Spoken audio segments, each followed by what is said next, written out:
Good morning, students. Welcome you all to my YouTube channel PEC Academy Kurukshetra. My dear students,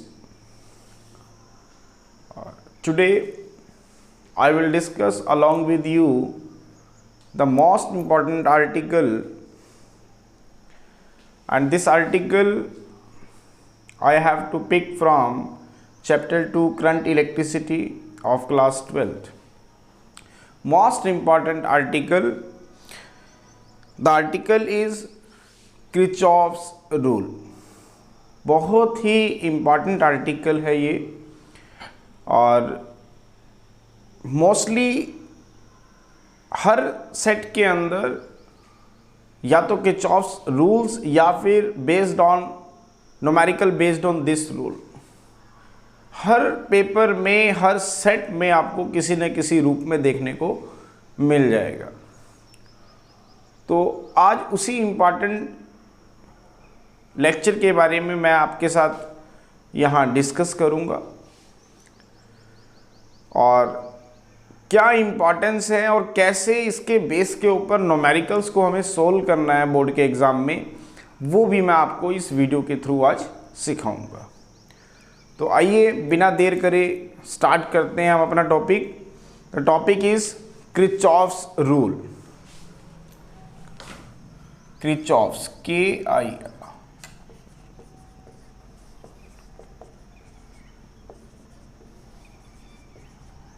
Kirchhoff's rule क्या कहता है? देखो, हमें Kirchhoff's rule, अगर हम सिंपल इलेक्ट्रिकल सर्किट की बात करें, 10th में आपने बहुत सारे सर्किट्स डिज़ाइन किए होंगे, उसके बेस के ऊपर न्यूमेरिकल्स भी आपने किए होंगे, but these are the simple electrical circuits, जिसके अंदर एक आपको रेजिस्टेंस दे दिया जाता है, एक आपको बैटरी दे दी जाती है हैविंग ए सर्टेन वोल्ट, और कहा जाता है कि करंट निकालो, then you have to use the concept of Ohm's law.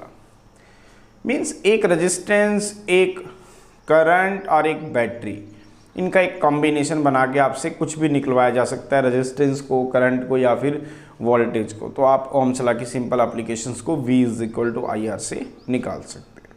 तो in a simple electrical circuit, the resistance and the potential difference you can be easily calculated with the help of Ohm's law.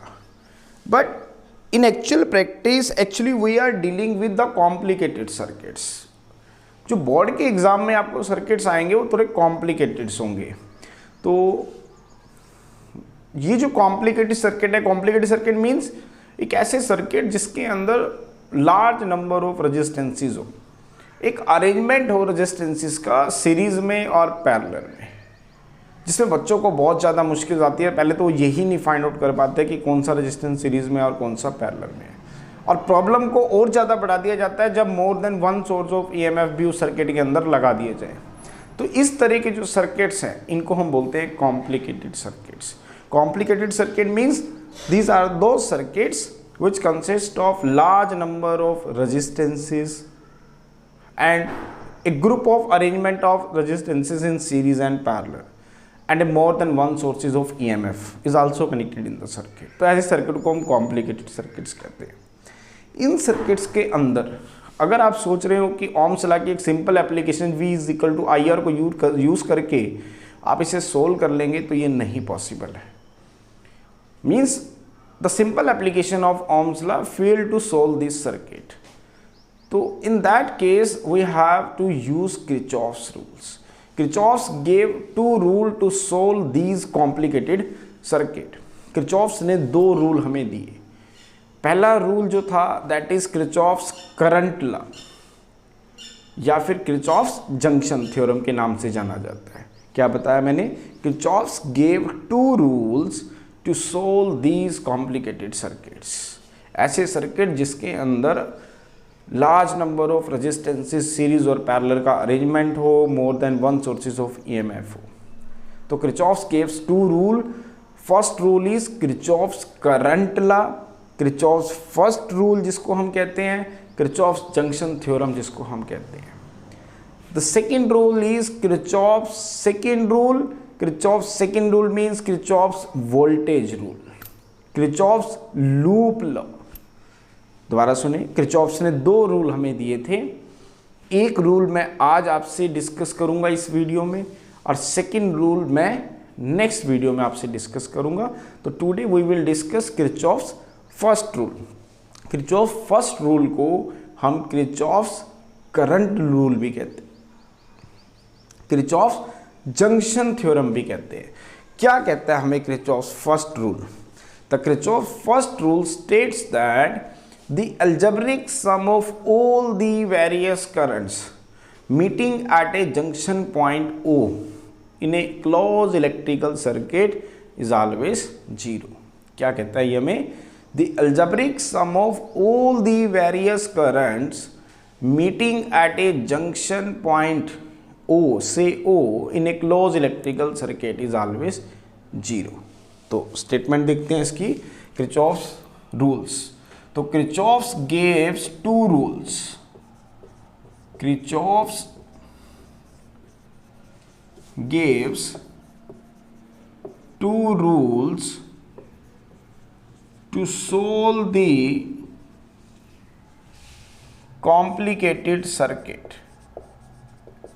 Complicated circuit मैं आपको बता चुका हूं कौन से circuits होते हैं। कॉम्प्लिकेटेड सर्किट मीन्स ऐसे सर्किट्स जिसके अंदर बहुत सारे रेजिस्टेंस सीरीज और पैरेलल के अंदर लगे हुए हों, या फिर circuit which consists of more than 1 sources of EMF. तो सबसे पहला है हमारे पास, फर्स्ट वन इज किरचॉफ्स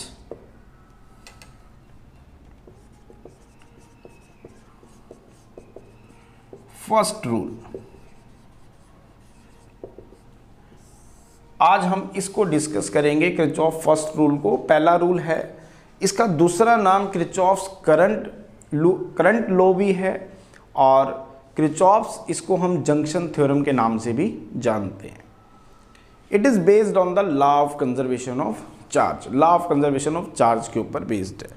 और जो किरचॉफ्स सेकेंड रूल है that is known as the Kirchhoff voltage rule, Kirchhoff's loop law, Kirchhoff's loop law. और आज जो हम डिस्कस कर रहे हैं that is Kirchhoff's first rule. Next video में I will discuss along with you Kirchhoff's second rule and solve the numerical based on these rules। तो today we will discuss only Kirchhoff first rule। क्या कहता है हमें? according to this rule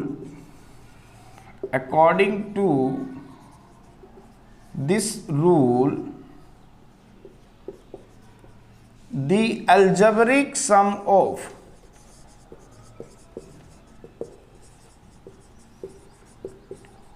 all the various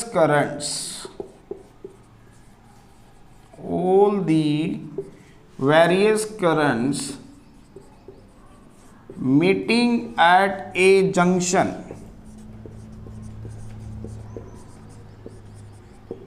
in a closed electrical circuit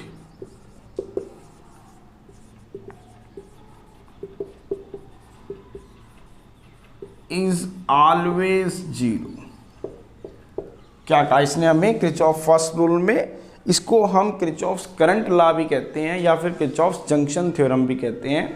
according to this rule the algebraic sum of all the various currents meeting at a junction in a close electrical circuit is always 0।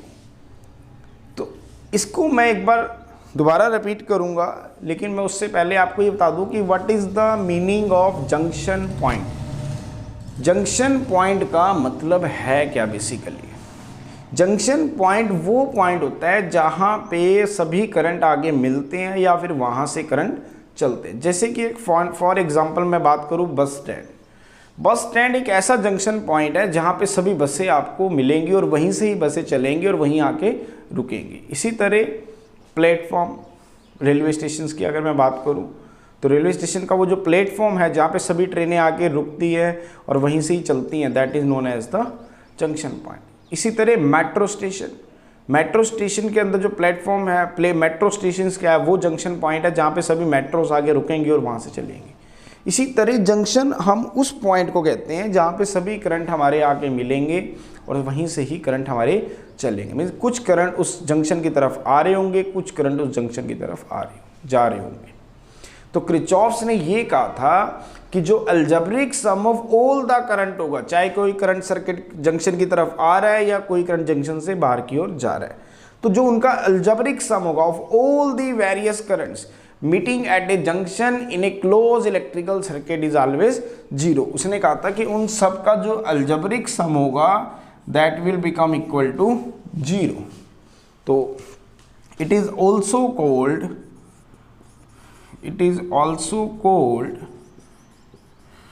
the current law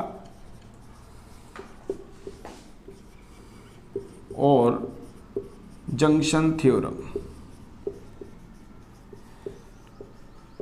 किसके ऊपर based है ये?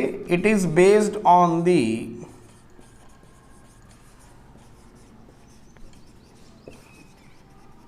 Law of conservation of charge. अभी मैं इस point को आपके clear करूंगा, why it is based on the law of conservation of charge.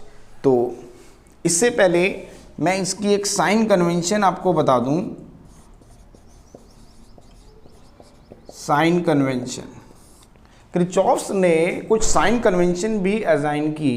वो साइन कन्वेंशन क्या थी कि the current which is moving toward the junction is taken as positive and the current which is moving away from the junction is taken as negative। Means जो current junction की तरफ जा रहा होगा उसके लिए आप प्लस का साइन यूज करेंगे। जैसे कि 2 एम्पियर का करंट अगर जंक्शन की तरफ जा रहा है तो you have to use +2 ampere, और अगर 2 एम्पियर का करंट जंक्शन से बाहर की ओर जा रहा है तो आप क्या यूज करेंगे? -2 एम्पियर। तो पहली साइन कन्वेंशन क्या थी इसकी? The current which is moving toward the junction, the current which is moving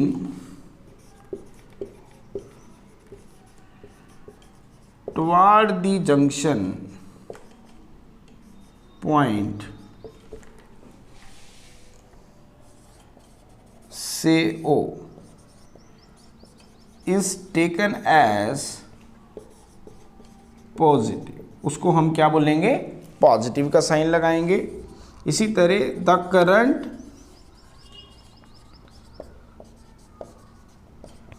which is moving away from the junction point, away from the junction point O is taken as negative. जो current हमारा junction की तरफ जा रहा होगा उसको हम positive sign से रिप्रेजेंट करेंगे, और जो करंट जंक्शन पॉइंट से अवे जा रहा होगा, दूर जा रहा होगा, उसको हम नेगेटिव पॉइंट से रिप्रेजेंट करेंगे। अभी मैं इसको एक एग्जांपल से भी समझाऊंगा। Let suppose O is the junction point. मैंने मान लिया कि O आपका क्या है? जंक्शन पॉइंट है। This is the junction point say O, and this I1 is say moving toward the junction, this I2 is say moving away from the junction, this I3 is say moving toward the junction, this I4 is say moving away from the junction, and this I5 is say moving away from the junction. मैंने मान लिया कि O आपका क्या है? Junction point. Let O this is the junction point. हमने मान लिया कि ये क्या है? Junction point. अब जो भी करंट आप देखें, the current which is moving toward the junction point is taken as positive. जो करंट जंक्शन की तरफ जा रहा है उसको हम पॉजिटिव साइन से दिखाएंगे, और जो current away from the junction है it will be taken as negative. तो ध्यान से देखें, I1 is moving toward the junction तो +I1, plus I2 is moving away from the junction -I2, plus I3 is moving toward the junction +I3, plus I4 is moving away from the junction minus sign plus I5 is moving away from the junction minus sign. इन सबका जो sum होगा that will become equal to 0। यही statement थी। The algebraic sum of all the various current, जितने भी currents होंगे meeting at a junction in a close electric circuit is always 0। उन सबका समेशन क्या होगा 0। बट साइन कन्वेंशन दोबारा देखिए, अगर करंट जंक्शन की तरफ जा रहा है तो आप प्लस का साइन लेंगे, अगर करंट जंक्शन से अवे जा रहा है तो आप माइनस का साइन लेंगे। The current which is moving toward the junction is taken as positive and the current which is moving away from the junction is taken as negative. तो अब आप इस फिगर 1 में ध्यान से देखें, दिस इज फिगर 1। तो आप ध्यान से देखें, I1 करंट जंक्शन की तरफ जा रहा है तो मैंने यहाँ पे क्या लिया प्लस I1। अब आप देखें I2 जंक्शन से बाहर की ओर जा रहा है तो जो करंट जंक्शन से बाहर की ओर जाएगा उस पर हम माइनस I2 लेंगे। I3 जंक्शन पॉइंट O की तरफ जा रहा है प्लस I3। I4 जंक्शन से बाहर की ओर जा रहा है माइनस I4। I5 जंक्शन से बाहर की ओर जा रहा है माइनस I5। उसने कहा था इन सबका अलजेब्रिक सम क्या होगा 0। इसका मतलब I1 minus I2 plus I3 minus I4 minus I5 is equal to 0। It means I1 plus I3 is equal to I2 plus I4 plus I5। I1 और I3 कौन से करंट थे जो जंक्शन की तरफ जा रहे थे, और I2, I4, I5 जो जंक्शन से अवे जा रहे थे। तो उसने कहा कि the total current moving toward the junction is same as that of the total current moving away from the junction, so there is no current is to be stored at the junction point. दोबारा सुने, I1 plus I3 हमें क्या बता रहा है, the total current moving toward the junction, total current moving toward the junction,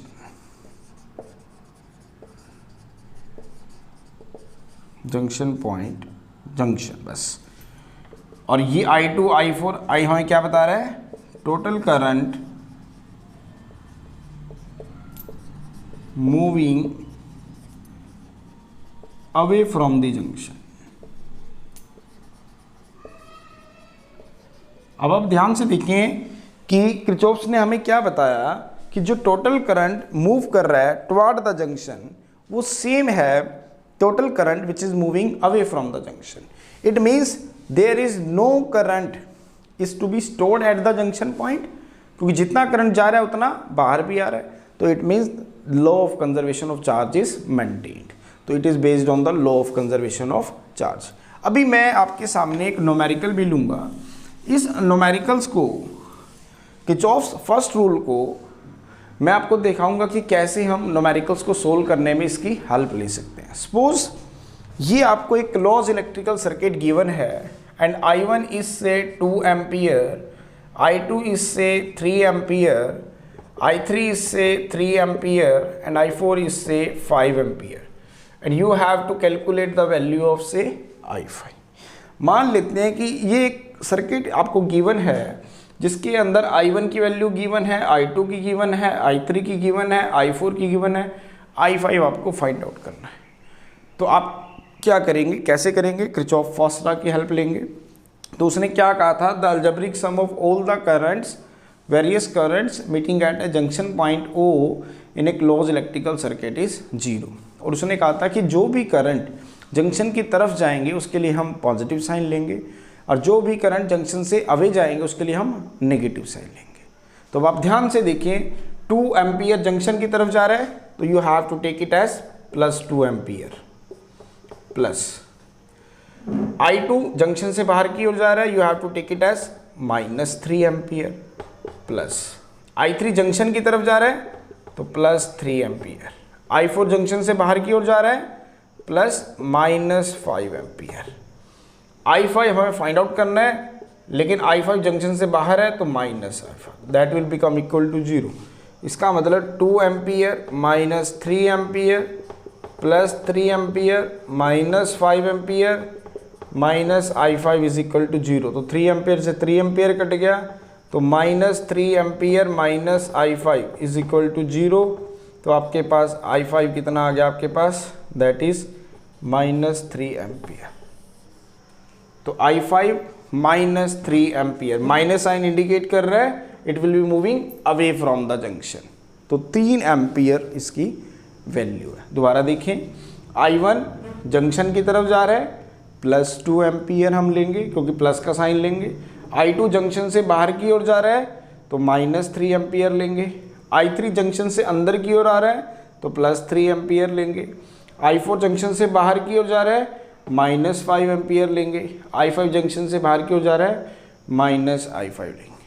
तो आप देखें तो 2 + 3 दैट इज़ 5 एम्पियर, 5 एम्पियर से 5 एम्पियर कट जाएगा आपका, तो 2 एम्पियर और ये बच जाएगा आपके पास -3 एम्पियर और -I5 इज इक्वल टू 0। तो I5 is equal to -3 ampere. तो 2 ampere -3 ampere +3 ampere -5 ampere -I5। तो 3 एम्पियर से 3 एम्पियर कट गया आपका, तो 2 ampere -5 ampere -3 ampere -I5 is equal to 0। तो I5 को इधर ले जाएंगे तो I5 is equal to -3 ampere.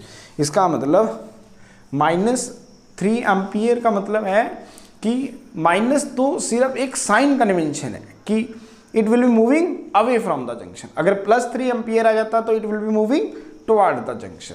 तो इस तरीके से हम करंट को कैलकुलेट कर सकते हैं by using Kirchhoff's first rule. अगर आपको बहुत सारे करंट्स का एक अरेंजमेंट दे दिया जाए क्लॉज लूप के अंदर और एक वो किसी जंक्शन पॉइंट पे जाके मिल रहे हो तो आप किरचॉफ फर्स्ट लॉ को अप्लाई करके उसको फाइंड आउट कर सकते हैं। तो this is the application of Kirchhoff first rule, जिससे आप एक कॉम्प्लिकेटेड सर्किट को बहुत आसानी से सोल्व कर पाएंगे जो कि ओम्स लॉ नहीं कर पाएगा। So this is the complete descriptions about the Kirchhoff first law which is also called Kirchhoff current law, or we can say it is Kirchhoff's junction theorem, and it is based on the law of conservation of charge. So my dear students, again I am saying, if you like my videos, like my effort, then please don't be forget to like, share and subscribe it. अगर आपको मेरी videos पसंद आ रही हो, मेरी मेहनत आपको पसंद आ रही हो, अगर मेरी मेहनत, मेरा किया गया काम आपकी प्रॉब्लम्स को दूर करने में, आपके कंसेप्ट को सोल्व करने में आपकी हेल्प कर रहा हो, देन प्लीज़ मेरे चैनल को सब्सक्राइब करना और मेरी वीडियोस को लाइक और शेयर करना ना भूलें। धन्यवाद।